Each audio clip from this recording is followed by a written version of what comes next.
Well, I live alone now, but my family support me. There's two of my family work to keep the books in circulation. My former wife of 29 years, she runs the whole operation, just 5 minutes from here. I decided a long time ago, when I started to realize what was happening, that there was nothing for me to do with my life other than try to alert people to what was going on, and also alert people to the way that their sense of who they are and their sense of reality and the sense of what the world is they live in has been distorted, manipulated, and sold to them as a fake persona and a fake reality. And so I get up every morning and I go to bed every night, and between the two I focus almost the entire time on doing what I do. My family kind of support me in this and all the rest of it, but to be honest, if they didn't, and if no one else did, I would still do it, and I'd still do it with the passion that I do it. As Gandhi said, even if you're in a minority of one, the truth is still the truth. But the great thing is that I'm not in a minority of one. What's happened is that the manipulators have hijacked the mainstream of public awareness and public information. And there are people all over the world that basically think and see reality in the same way, who have no idea that there are others all over the world that see reality in the same way. So they think, I'm different, I'm odd, I must have got it wrong, I must be crazy. And what I'm trying to do, and what I am doing, I've had a lot of success in doing it, is to be a voice there that says, hey, you're not alone.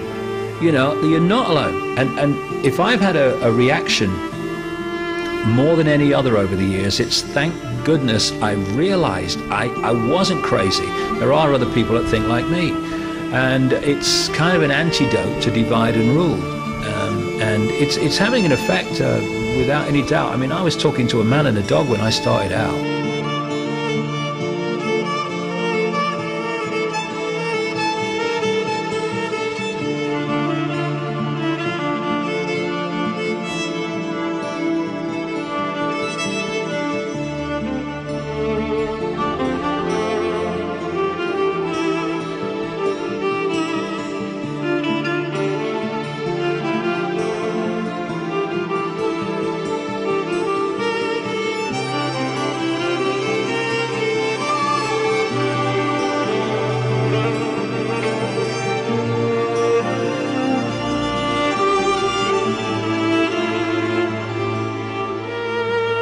You see, the world population is in a hypnotic trance. This is the thing. Our consciousness experiencing it in this reality for a short time through this, what I call this body computer.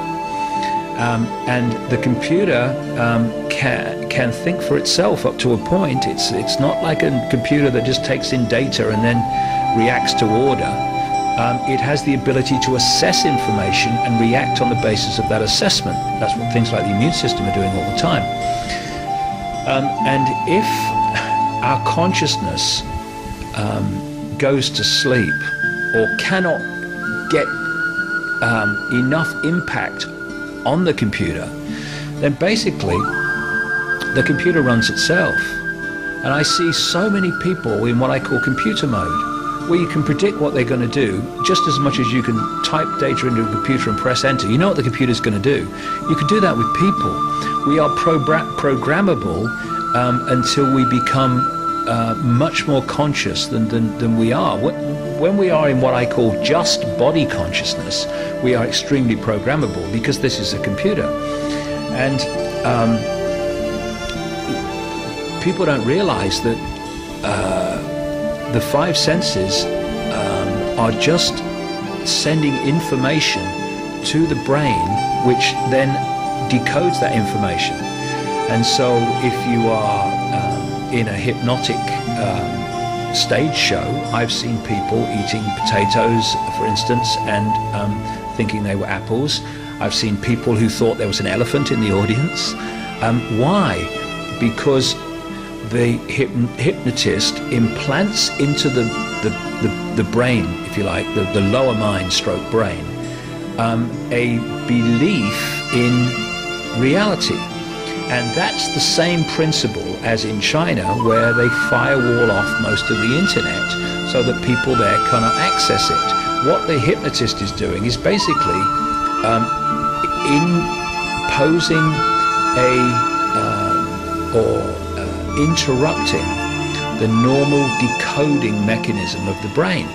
So with the example of the potato and the apple, the electrical signal carrying the taste of the potato, it goes to the brain as normal, but it decodes it differently because of the implanted belief that the guy's eaten an apple.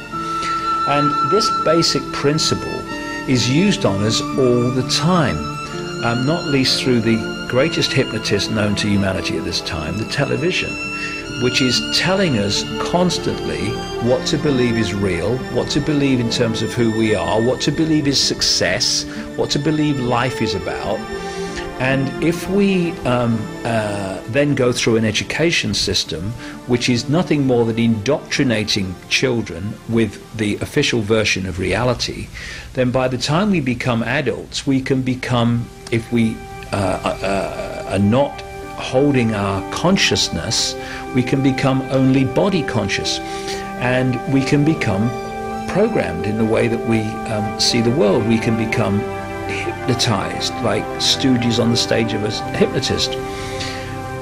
What information does is it basically reminds people of facts they already know and realities they already know, but the hypnosis has made them forget, i.e. we are all infinite consciousness. And it triggers them to start to wake up. It's like whispering in their ear, wake up, wake up, wake up. Your infinite consciousness, remember. And it can have a very powerful effect on people, where people wake up real fast and go, whoa, why didn't I see it before? Because you just woke up from the trance. And information is a very, very powerful thing for changing people's sense of reality. And that's what I'm trying to do, get it into places it wasn't getting before. Einstein has a wonderful phrase. It's been quoted using different ways, but basically it says this: you cannot solve problems with the same level of consciousness that created them. Now, what we're living in is a world that is controlled by the intellect, which is a very low level of consciousness. The intellect operates through the left brain overwhelmingly, and it's about language, it's about seeing the world in parts, it's about looking at the complexity and delving into the complexity, and it's about, can I see it, touch it, taste it, smell it, therefore it must exist. There are so many dots to connect, there's so much information to present and connect before the apparently ludicrous starts to make logical sense.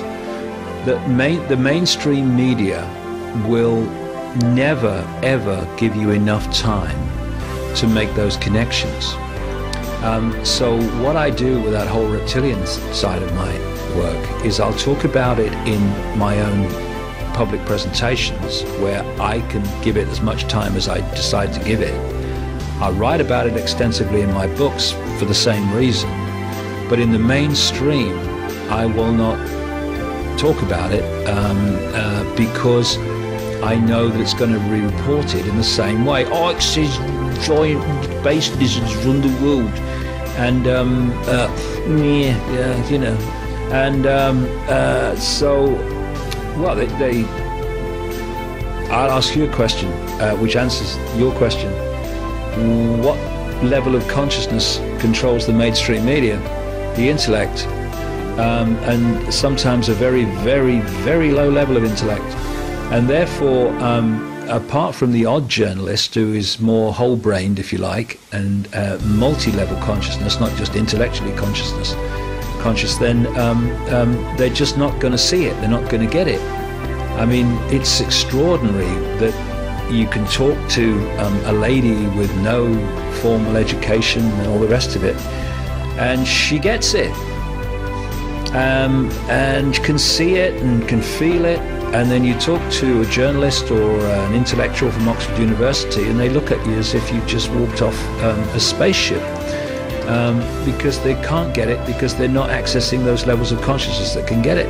So, of course, an intellect-controlled media is going to see me as crazy, insane, dotty, I think that's a word I use, and all the rest of it. So, but you have to accept that. But I have learned one great thing over the years: people can't unhear something, and the reason that enormous numbers of people are now turning to my work, overwhelmingly the reason is because things I wrote about in my books years ago are now happening. That's the key reason. And if I had not said and wrote what I did, despite the ridicule and the hostility, then they'd have never read it, and they'd have never then seen that it's happening now.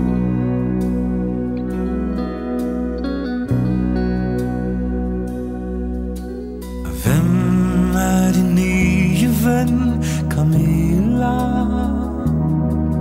Det en som du kan stole på? Det en du kan ta trygt i hånden når veien synes håpløst lang å gå? Natten vil komme snart, Kamilla. Da blir himmelen mørk med stjerner på, og du trenger en å ta i hånden, for ennå har du langt igjen å gå.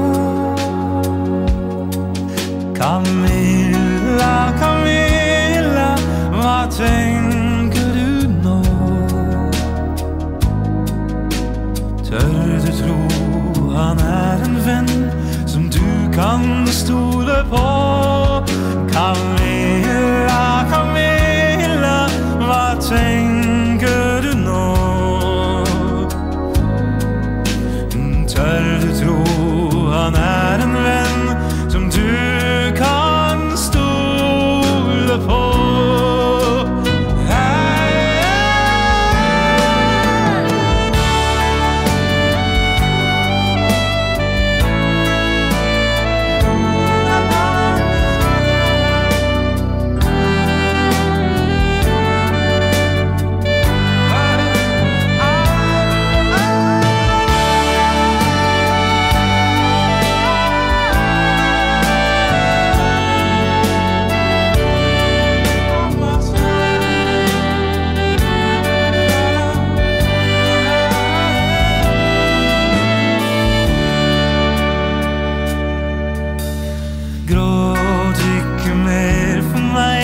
Kamilla, for mitt liv som Tyven helt forbi.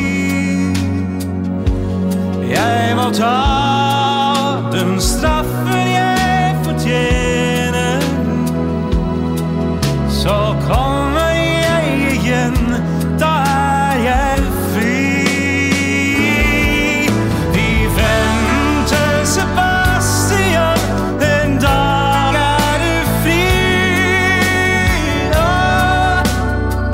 skal bli en dag med nye muligheter i.